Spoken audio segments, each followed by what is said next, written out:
225,000. That is not a projection. That is not a warning from an opposition party or a think tank trying to make headlines. That is the number of automotive jobs that Germany's own industry association now estimates will have disappeared from the country between 2019 and 2035. A systematic demolition of the workforce that built the most powerful industrial economy in post-war Europe. And here is what makes that number truly terrifying. We are not at the end of that timeline. We are in the middle of it. The demolition is happening right now, in real time, in real towns, to real people who spent their entire working lives believing that the badge on the factory wall, VW, Mercedes, Audi, Bosch, was the closest thing to a guarantee that modern capitalism offered. The guarantee has expired. And the towns that were built around those guarantees are now staring at a future nobody prepared them for. Germany in 2025 is not simply experiencing a recession. It is experiencing something far harder to reverse, the structural unwinding of the industrial model that defined it for 100 years. The country's manufacturing output has fallen every single year since 2022. The automotive sector, which directly and indirectly employs roughly 800,000 people, has seen its workforce fall to the lowest level since 2011. Almost two-thirds of automotive companies operating in Germany cut jobs last year. And Volkswagen, the company that is not just a car maker, but a city builder, a community anchor, a generator of municipal tax revenue that entire regions depend on, is sitting on admitted excess capacity across its German plants while working through a restructuring program that targets 50,000 positions. 50,000 positions. That is not a line in a spreadsheet. That is a neighborhood. That is the population of a small city. That is every father on a shift, every mother in the supply chain, every young person who took an apprenticeship instead of going to university because the apprenticeship was supposed to be the smarter bet in this country. And Volkswagen is just one company in one sector of one industrial region.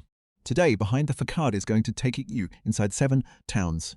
7 places where the German automotive miracle was not just manufactured, but lived in, built around, and for generations. 7 places where the cracks in that belief have now become fractures. 7 places where the auto crisis is not an abstraction on a business news ticker.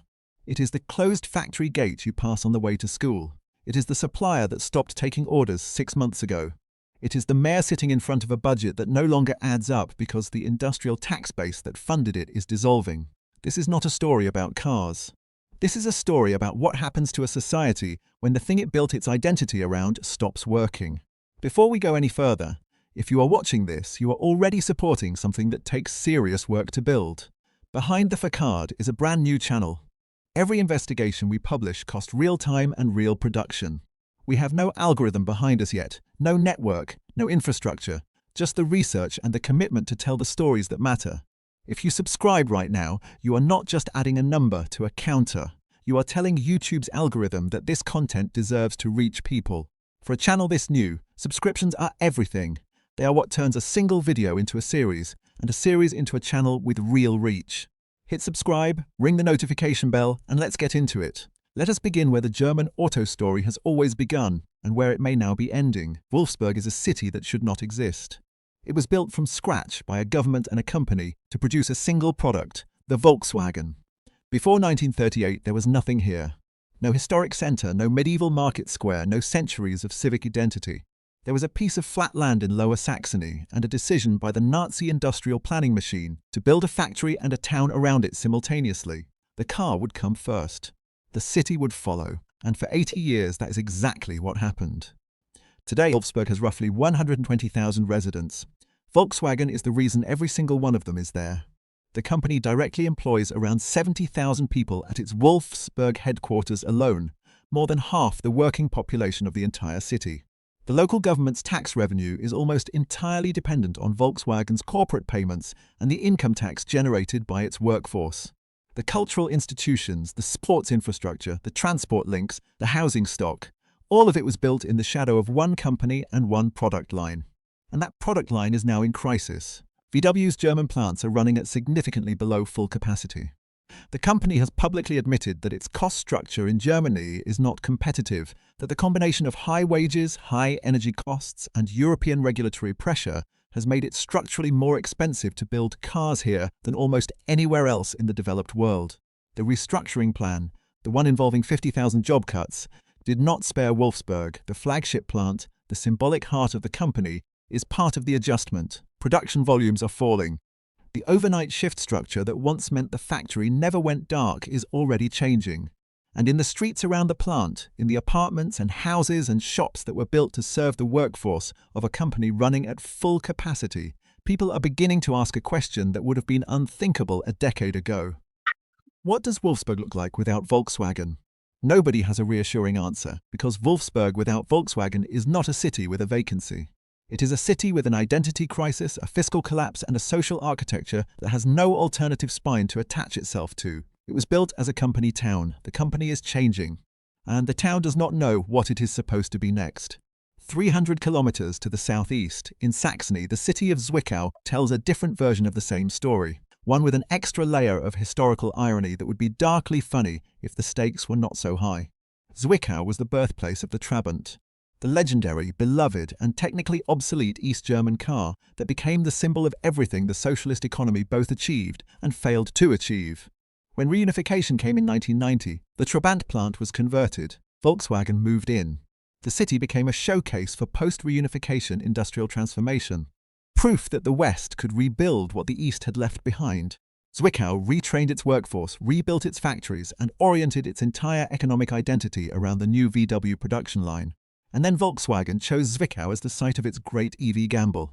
The plant was converted again, this time from internal combustion engine production to electric vehicle manufacturing, the largest conversion of its kind in Europe.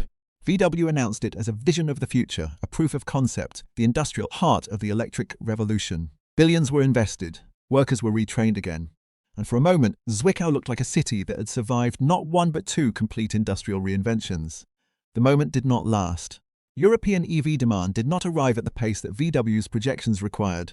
The ID.3, the ID.4, the electric models rolling off the Zwickau line found a market that was smaller, slower, and more price-sensitive than anyone in Wolfsburg or Brussels had planned for. Production was cut. Shifts were eliminated. A plant that was held up as the blueprint for the German automotive future began running at a fraction of its designed capacity. The workers who had retrained for the electric revolution found themselves in the same position as their parents who had retrained for reunification, waiting for a promise that had arrived late, incomplete, and hedged with conditions. Zwickau's unemployment rate is now among the highest in Saxony's industrial belt. The city that was supposed to demonstrate what industrial adaptation looks like is now demonstrating what happens when adaptation is not matched by actual market demand. To the northwest, on Germany's North Sea coast, sits Emden, a port city in Lower Saxony whose entire modern economy was assembled around a single Volkswagen plant built in the 1960s. At its peak, the Emden plant was producing hundreds of thousands of vehicles a year and directly employing tens of thousands of workers in a city of roughly 50,000 people. The ratio of plant employment to city population made Emden one of the most factory-dependent urban communities in Western Europe. In recent years, VW has been consolidating production toward fewer larger plants. Emden has faced repeated rounds of production cuts and workforce adjustments. The city's broader industrial ecosystem, the supplier network, the logistics companies, the services built around the plant's activity, has contracted with each successive adjustment. And the problem for Emden is geographic as much as industrial. It is a peripheral city, far from the major urban centers, without the diversified economic base that allows Frankfurt or Munich to absorb industrial contraction without catastrophe. When Emden's plant loses capacity, Emden loses population, loses tax revenue, loses the young workers who see no reason to stay, and loses the municipal services that depend on both. This is the geography of the German auto crisis that never appears in the national economic statistics. The headline number, industrial output down, auto employment at 2011 levels, obscures the fact that the damage is concentrated in specific places, places that do not have alternatives. Places where the factory is not one employer among many, but the only reason the city exists at its current scale. Move south into Baden-Württemberg and the names on the factory gates change from W to Mercedes and Audi and Bosch. But the vulnerability pattern is identical, and in some ways more alarming, because the economic scale of the damage here is orders of magnitude larger. Sindelfingen sits southwest of Stuttgart and houses the Mercedes-Benz plant that produces the company's flagship S-Class and E-Class models. It is not just a factory. It is a symbol, the place where Mercedes builds its most prestigious, most expensive, most identity-defining vehicles. For Sindelfingen and the surrounding communities, the Mercedes plant is what the Eiffel Tower is to Paris, the organizing landmark around which everything else orients itself. And that plant, like all of Mercedes-Benz's German facilities, is under structural pressure that no amount of brand prestige can fully insulate it from. The company has cut its global workforce, adjusted production volumes, and shifted strategic focus toward higher-margin luxury segments, precisely because it cannot sustain the full breadth of its German cost structure on volume manufacturing. The Sindelfingen workforce is smaller than it was 5 years ago. The supplier ecosystem around it has contracted, and the town's relationship to its anchor employer, always complex, always dependent, has entered a period of anxious renegotiation that neither side is finding easy. 40 kilometers to the east, in Neckarsulm, Audi runs the plant that produces the A6, the A7 and the A8. It is one of the most technically sophisticated manufacturing facilities in the country. And it is one of the facilities where Audi's own cost reduction programs, driven by the same combination of EV transition pressure, Chinese competition, and European demand weakness that it is reshaping the entire sector, have resulted in workforce reductions and production adjustments that are felt throughout the regional supply chain. The Neckarsulm plant sits inside a dense network of automotive suppliers, companies that make components, systems, and sub-assemblies for Audi and for the broader sector. When Audi cuts production, it does not just cut its own workforce, it sends a reduction order through every tier of that supply chain. The small manufacturer making seat mechanisms 40 kilometers away, the precision engineering firm making brake components in the next town, the logistics company moving parts between the two, all of them feel the contraction. All of them adjust. Some of them do not survive the adjustment. Baden-Württemberg's insolvency statistics tell this story more clearly than any company press release. The region has recorded rising business insolvency rates in its industrial corridor for consecutive years, with automotive supply chain firms disproportionately represented in the filings. These are not large companies making headlines when they close. They are family-owned businesses, often in their second or third generation, that built themselves around the auto sector over decades and are now finding that the sector they built themselves around is restructuring faster than they can adapt. And then there is Osnabrück, perhaps the most instructive case of all, because what happened there has already happened completely, and the city is now living inside the aftermath. Osnabrück was home to Volkswagen's Karmann bodywork plant, a facility that had operated in the city since the 1950s, producing special edition and convertible variants of VW models that required the precision coachwork that Karmann had specialized in for generations. When Volkswagen wound down its relationship with Karmann in 2009 and the plant finally closed, Osnabrück lost not just the jobs directly tied to the factory, but the entire surrounding ecosystem of component manufacturing, tooling specialists, and service businesses that had oriented themselves around it. The closure did not destroy Osnabrück. The city survived, diversified, and rebuilt parts of its industrial base. But the process took more than a decade, involved painful workforce transitions, required significant public investment in retraining and economic development, and left permanent marks on the local labor market, particularly for older workers whose skills were specific to automotive manufacturing and who found the retraining pathway far narrower than the official programs promised. Osnabrück today is not a ghost town, but it is a city carrying the memory of what happens when the anchor employer leaves, and watching the news from Wolfsburg and Zwickau with the particular unease of a place that has already been through what those cities are now entering. Now step back and look at all 7 of these places together, and a pattern emerges that goes beyond the automotive industry as a sector. What you are seeing is the slow-motion failure of a model of urban development that Germany deployed across its industrial regions for a century. The company town. The city built around one employer, one sector, one product category. The city whose fiscal base, whose social infrastructure, whose cultural identity, whose demographic retention all depend on the continued success of that one employer in that one sector. The company town model worked when the companies were dominant, when the products were globally competitive, and when the broader economic conditions, cheap energy, expanding export markets, limited international competition, supported the cost structure that German manufacturing required. It worked for generations, it generated enormous prosperity and genuine social stability. The German industrial heartland was not, and is not, an exaggeration. The wealth was real, the jobs were real, the communities were real. What is also real now is that the conditions that made the model work have changed in ways that cannot be managed by efficiency programs or workforce reductions, or even significant public subsidies. Chinese electric vehicle manufacturers are producing at price points that German automakers cannot match without abandoning the wage structures that make German manufacturing politically legitimate. European energy costs, even after the shock of 2022, remain structurally higher than in most competing regions. The EV transition has not been smooth, and the intermediate period, too fast for internal combustion, too slow for electric, has left the entire sector in a costly no-man's land that is burning through cash reserves and patience simultaneously. And the human cost of all this is not measured only in employment statistics.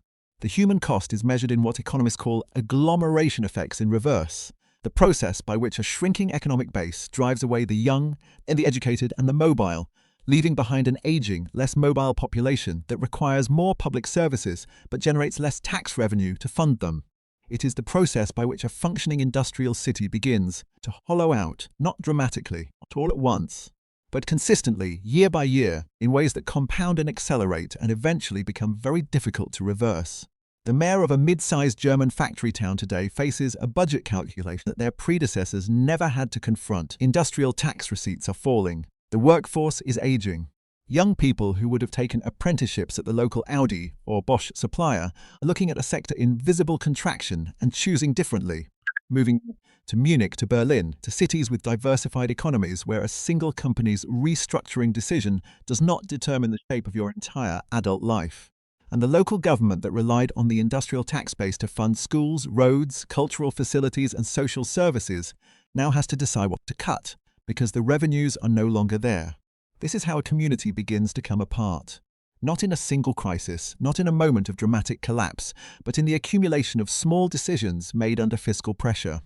The school that is not rebuilt, the swimming pool that closes, the bus route that is reduced, the cultural program that is ended. Each one is manageable in isolation. Together, they communicate something to the people living there that no official statement can fully contradict. This place is in decline, and the decline is not reversing. Germany is not Venezuela. It is not Argentina. It is still the fourth largest economy in the world, with sophisticated institutions, strong social safety nets, and genuine capacity for industrial renewal. None of what is happening in Wolfsburg or Zwickau or Sindelfingen constitutes a humanitarian emergency in the way that word is used for places experiencing war or famine. It is important to be precise about that. But what is happening in these 7 towns is something that does not have a less serious name just because it is happening to a wealthy country. It is the contraction of a way of life, the erosion of the economic foundation that supported a social model, the German industrial social model, with its combination of high wages, generous welfare states, and genuine working-class prosperity. That was, for decades, one of the most successful experiments in organized capitalism that the world had ever seen. That experiment is under pressure in a way it has not been since the reunification era. And unlike reunification, which was a one-time shock followed by a long recovery, the current pressures are structural and ongoing. The Chinese competition is not going away. The energy cost differential is not going away. The EV transition, however bumpy, is not reversing. And the capacity to sustain a German industrial workforce at German wages, in German factories, making German products that compete globally on quality against rivals who compete on price. That capacity is being tested in a way that no amount of political will, government subsidy or corporate restructuring can entirely solve. What should happen next? The policy prescriptions exist. Massive investment in reskilling and retraining for the workforce that these 7 towns depend on. Industrial strategy that moves up the value chain into areas where German engineering still commands genuine global premiums. Energy policy that reduces the cost disadvantage without abandoning the climate commitments that give German industry its long-term license to operate. Urban development programs that give company towns the infrastructure and incentives to diversify their economic bases before the anchor employer's contraction reaches a point of no return. Whether those programs will arrive fast enough, at sufficient scale, with sufficient political commitment to actually change the trajectory of the places we have been talking about today, that is, the question nobody in Berlin or Brussels or Wolfsburg can honestly answer with confidence right now. What is certain is that Wolfsburg and Zwickau and Emden and Osnabrück and Sindelfingen and Neckarsulm and the whole industrial belt of Baden-Württemberg are not going to wait for an answer. The contraction is already happening. The budget numbers are already changing. The young people are already making different choices. The facade of endless German industrial strength, the one that was maintained so convincingly for so long on the back of a century of extraordinary manufacturing achievement, is showing what is behind it. and what is behind it looks a great deal more fragile than the brochure ever suggested. Tell us in the comments, which of these towns do you think faces the hardest road ahead? And if you are living or working inside this crisis, we want to hear your story. Subscribe, and we will keep looking behind the facade.